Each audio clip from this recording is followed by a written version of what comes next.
accessibility is a whole lot of different things. And sometimes what it takes is just somebody with the willingness to think differently about how to make something accessible.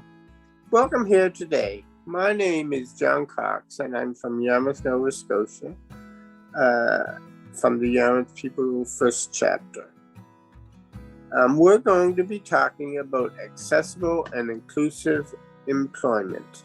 My name is Chris Raleigh. I'm the second Vice President of People First of Canada. John and I have been part of this project that has been looking for ways to make employment more accessible and inclusive. The project shared recommendations to the Government of Canada on what they could do to help make this happen for people with intellectual disabilities. We also talked to self-advocates to ask them what they think about these recommendations and see what we could learn. Can you please introduce yourself and tell us if you're currently working? Herb Franklin, President of People's First of Alberta, and I drive a shuttle bus. I'm Jennifer, and I'm in the Toronto area, and right now I have a part-time job. My name's Andrea Harrison. I'm from Yellowknife, Northwest Territories, and I work for a conference center. My job title is the coordinator logistics, the conference coordinator logistics. My name is Michael. I'm from the province of Ontario, and so my work is more of a work. My name is Tina Miller, and I currently work in Regina as a cashier / job coach. What does inclusive employment mean to you personally? I think it means that the workplace is already set up in a way that the accommodations are already there, or that like the employer is able to provide them right away if there's somebody who needs them. And also it means that any accommodations are given in a way that's respectful of the employee who needs them, and it to make sure that the employee isn't embarrassed or feels like they're doing something wrong by using accommodations. Just being included by all the other staff members.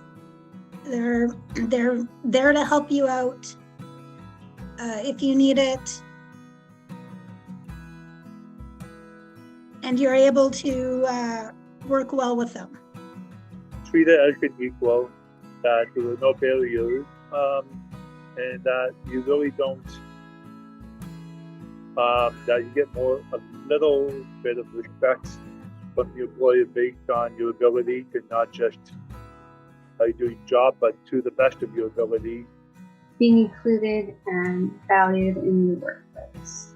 I've been with the company 38 years, and I didn't have no experience in what I was doing except for driving. And they accept me for who I am, and there's no discrimination to anyone on the work site. That's the policy. Accommodations are what people might need to be able to do their job. Have you ever asked for an accommodation at work, and how did that go? Yes, past jobs I have, if I didn't know anything or I needed help, I got someone to help me, or if not, went to management. I never really thought about asking for accommodation. Like when I first started becoming a cashier, yes, I did ask for an accommodation. I asked if I could have a job coach, and the job coach stayed with me for a few weeks, and it turned out to be an awesome experience for both my manager and myself. One of the recommendations of this project is that the government should require employers to make an accessibility and accommodation plan for people, and that they should ask self-advocates to help make this plan. What do you think about that? I definitely think this should be done, and self-advocates shouldn't only be part of it. We should be leading it.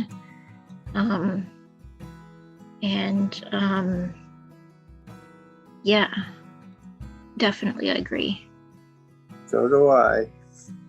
It's a lot better to ask us self-advocates because we understand our disabilities better and we know what kind of accommodations that we would need to do our job well.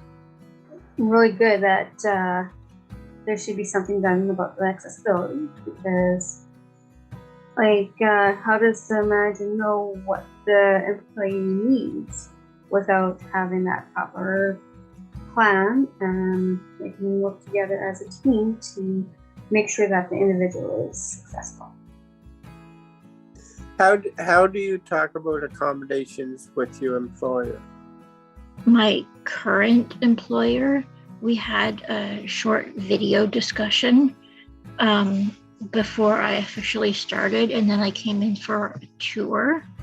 And so during those times, we touched on accommodations.